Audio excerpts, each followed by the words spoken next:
avec un mental fragile, on doit les récupérer avec aussi des problèmes athlétiques du fait qu'ils aient joué pratiquement toute la saison. Mais en réalité, après, il faut essayer de les booster, leur apporter cette motivation nécessaire pour jouer pour le pays. Et c'est vrai que l'aspect athlétique était très important, mais aujourd'hui, je crois que je ne regrette pas d'avoir convoqué nos joueurs depuis le 7 juin. Ça nous a permis aujourd'hui d'être très prêts physiquement. Merci. Devant, c'est Bamba. Bonjour coach Kali, félicitations pour cette victoire de prestige. Je vais poser une question à M. Aliou Cissé.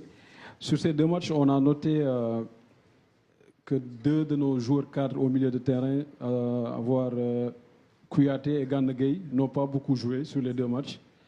Et est-ce qu'on peut dire qu'on assiste actuellement à une redistribution des cartes au milieu de terrain?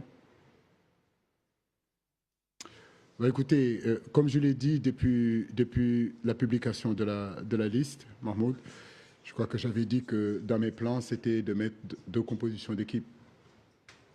Kouyaté, je le connais. Ça fait pratiquement depuis 2012 que je suis avec Cheikhou.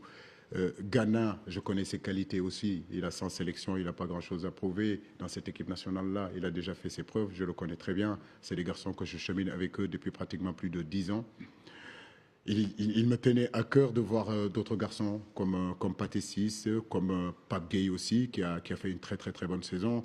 Des garçons comme Nampalis, des garçons comme Crépin. C'était important de les voir. Jackson, j'ai envie de dire, contre le Bénin, il a été intéressant. Il a fait une très bonne entrée aussi. De l'autre côté, que ce soit Formose. Donc, il y a vraiment des garçons qui se sont montrés sur ces deux matchs-là. Et en réalité, c'est ce que je disais. Ces deux matchs-là doivent nous permettre aussi de voir d'autres stratégies, de voir d'autres garçons, de donner du temps de jeu à d'autres garçons. Mais en réalité, tous ces deux matchs-là, c'est en préparation de notre liste finale pour la CAN. Donc aujourd'hui, le groupe Sénégal s'est étoffé, effectivement, parce qu'il y a des garçons qui ont marqué des points. Bah oui, la concurrence va être encore beaucoup plus vaste et je crois que cette concurrence, elle est importante. C'est ce qui nous permettra de progresser, c'est ce qui nous permettra aussi d'atteindre nos objectifs. On prend la dernière question. Oui, Bamba. Bonjour Aliou. Bonjour Bamba. On vous reproche souvent d'être trop patient et de ne pas trop vite faire les changements en fait. Vous avez observé le premier changement du Sénégal, 4 changements après le Brésil. Qu'est-ce qui justifie cette attitude de votre part?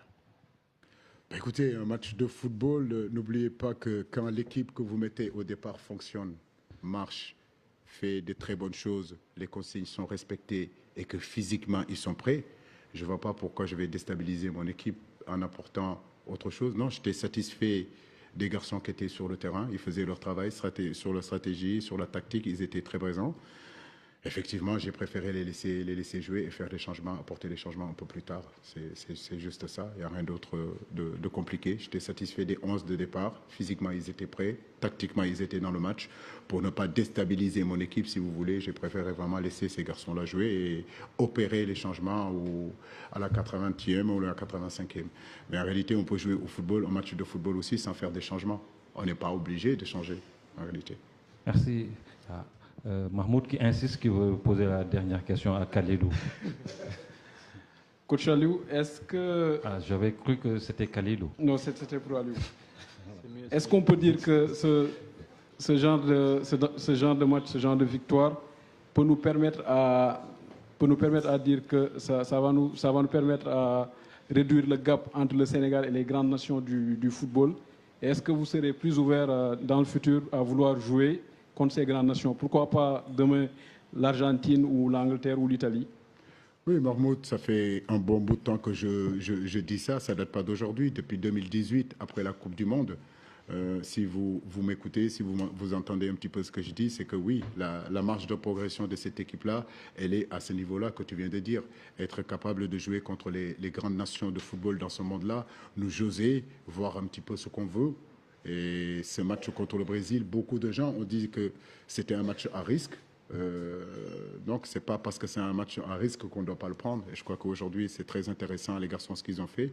Ils ont su hisser leur niveau, par moment même surclasser cette équipe brésilienne. Et je crois que c'est dans cette voie-là que cette équipe-là va continuer à progresser. C'est très important de jouer ces matchs-là. J'espère qu'on en aura d'autres.